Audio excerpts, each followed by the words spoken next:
Hello. You're in bed with Emanuel and the Fear. I'm Emanuel Avis. I'm Sarah Haynes. And I'm going to start with the first question. Socks or no socks in bed? Never socks in bed. No, that's not true. If it's really cold, I'll wear them until my feet are warm, and then I'll take them off. You actually take them off? I really don't like falling asleep with socks. Really? I can go either way. It doesn't bother me.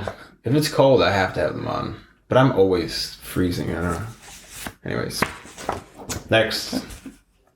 I'm going to ask a question. What would your dream world look like? My dream world? Mm-hmm. My dream world looks like a bunch of bouncy things. It's kind of like a bouncing house. And you can just pretty much jump and bounce on everything and like fly around kind of thing like that. You can also... It would be like being underwater, except there's no water. And it's really warm there, like a jungle. That's my fantasy world. Yours? Is it bad to ask that? I don't know. Mine basically just looks curious. like wherever I am, usually. It's very posy. I guess. It's real posy. I would much prefer a bouncing world with no gravity. Anyways, what does your dream bed look like?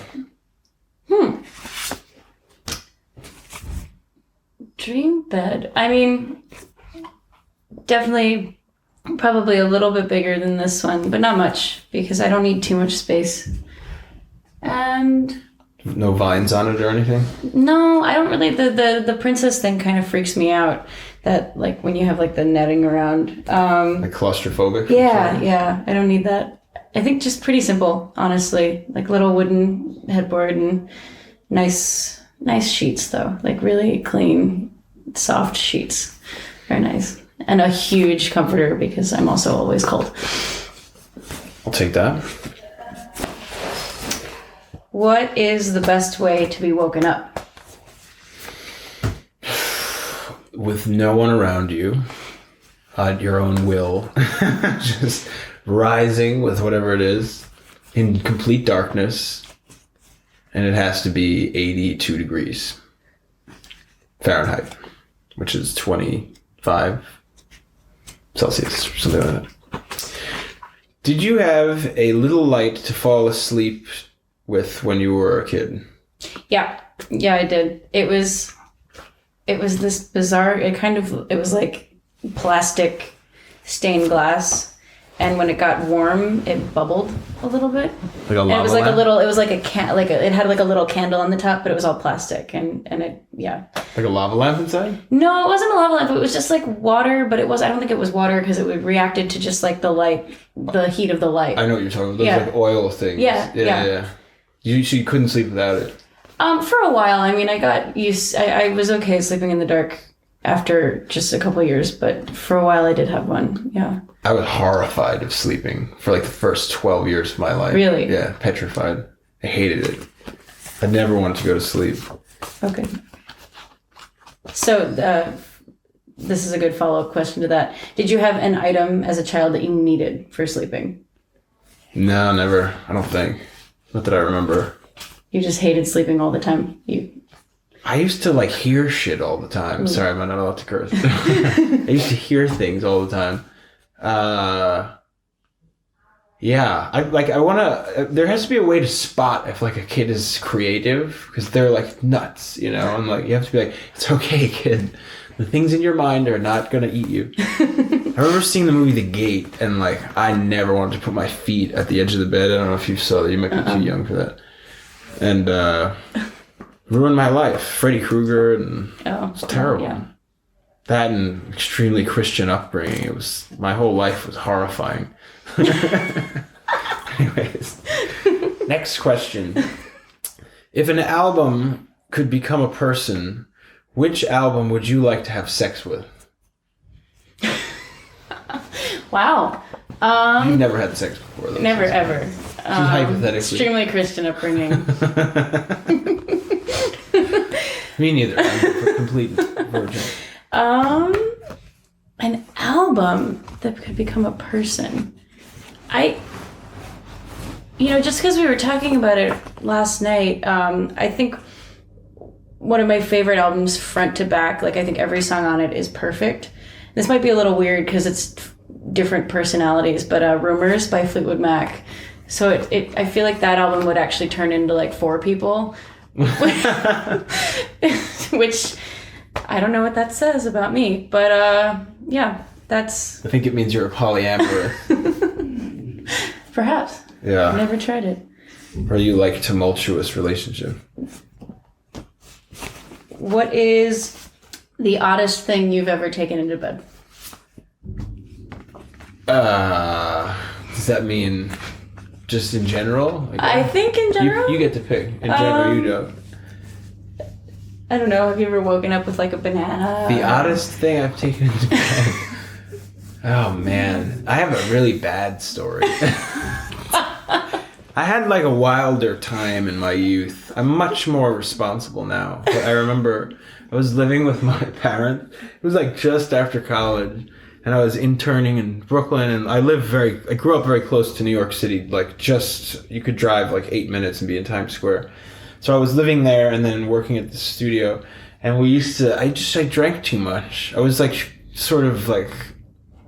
I was just cranky about the fact that I wasn't a grown-up yet, and I didn't want to be one. Anyways, it doesn't matter. So I drank a lot, and my parents were not happy about it. And I remember, oh God, I shouldn't record this forever, but it's pretty funny. I remember coming home, and I leaned over, and I wanted to talk to the dog, and I was like, "Hey, dog, how you doing?" And I fell asleep on the kitchen floor. I completely fell asleep. My father comes down to go to work at like 5 a.m, and just sees this dead body on the ground, this grown man, like, he's like, "What the hell are you doing?" And I just immediately get up and I'm like, "No, I'm fine, it's fine, don't worry about it." And like, walk upstairs, go to sleep. The next thing I know, my mom's waking me up. I'm like, "What do you want from me, Mom?" Because I'm in that like, obnoxious 22-year-old thing. "What do you want, Mom? You're always riding me." And she's like, "How much did you drink last night? What are you doing?" And I literally say, "Mom, I didn't drink anything. God, I don't drink that much. I'm fine." And she goes, "Look at yourself. Look at where you are." And like my little sisters both were in college at the time. And I was in their like strawberry shortcake room, like the pink room, in one of their beds because it was closer to the stairs. They weren't there, like they were in college, university, sorry. And I wake up, I'm in their room. I'm not supposed to be in their room. And I had a white t-shirt on, it was just red, with red wine all over it. And so I had to calm down after that. Yeah, everyone has their wild years. It happened. Anyway, so I guess I brought that into beds, the kitchen floor, things like that. The kitchen floor and a bottle of red wine. Yeah. So, sorry. What is the nicest and what is the most annoying way to wake someone up? The nicest way to wake someone up, I'd say like a back scratch is pretty nice. Just like a little, and then sometimes that can turn into like a nice back scratch, and then you can like hang out and have a back scratch in bed. But I think the most annoying way, I have been woken up a couple of times to my friends just like playing some of the most obnoxious songs they can imagine. One of which is Paul McCartney's "Wonderful Christmas Time," which I love. Yeah, that is like torture. I love Paul McCartney. Like, there's nothing against Paul McCartney, but that's the fucking worst song maybe in the world. Yeah. And he has probably made like $10 million on that song. They keep playing it. And it's the same. It's literally the same thing for like 5 minutes. And it'll never get out of your head. You're all gonna have it stuck in your head now because you know exactly what I'm talking about. Oh yeah. So that's probably one of the worst ways. That's a good one. I love him too. He's like, I think I want to be him in all ways, but not that song. Not that song. No, it's a bad one. Well, maybe he's a genius because we all know it. Anyways, That's I did that. I kind of stole my own question, but I actually pulled one aside just in case I did that. Because my next question was going to be, what's the most annoying song to be woken up to? And that's it. So, what's the weirdest dream you've ever had? Oh, God. I don't know. That's a bad question. The weirdest dream I've had. Or a weird dream that you've had recently. I just feel like everything I think is weird. I don't know. I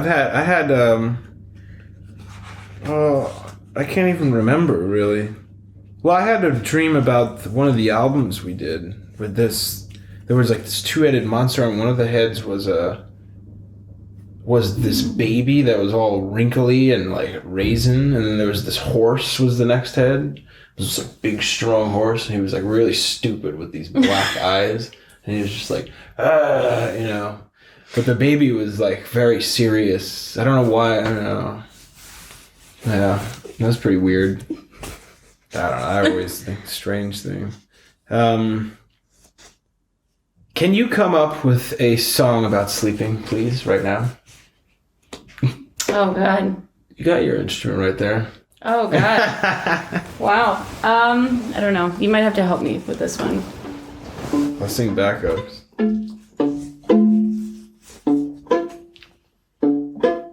I don't know. I don't know.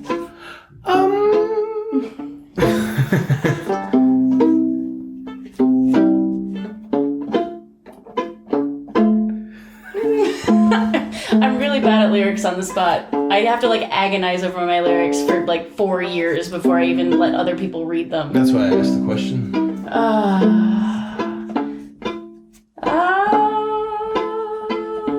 like to sleep. Oh, we haven't been sleeping enough since we've been here. Clearly. Is that enough? Yeah, that's good. Cool. Did I outdraw you? Perhaps. I think I'm done. Why, thank you. Oh, big spoon or little spoon? I broke my shoulder. I can't really do either. It's not good. Oh. It's like a bad thing for me now. It sucks. I really liked it. I guess I kind of like both. I don't know. I think they're equal. But this one says the funniest place you've fallen asleep at. I guess that was the one I asked. Where have you fallen asleep the funniest? Oh, we fell asleep on a hotel lobby once too. I'm stealing your thunder. Go on. Sorry. I haven't really fallen asleep in that many strange places. I guess I'm not as wild as you. I'm not. I'm very calm. I pay my taxes, unlike the president who's going to be our country. What? Keep going. I don't want to talk about that. Do you have another one? No. Did you ever dream of being someone else? I don't think so. Actually, well, different versions of myself, but not. No, I haven't really. I'll take that. What's the longest time you've ever spent in bed? Probably 24 hours. Straight? Yeah. Not even like a snack? Oh, yeah, no. I can't really sit in the same place for very long. I'm very, as we were saying before, I'm antsy. Okay, last two questions. What happened last night? What happened last night? Well, we played a show. That's always the hardest question. Where did we played a show in Hanover. Hanover, yeah. And then we stayed at this lovely... at Lux in Hanover. Yeah. With an amazing singer. Sarah Jaffe. Sarah Jaffe, who's fantastic from Texas.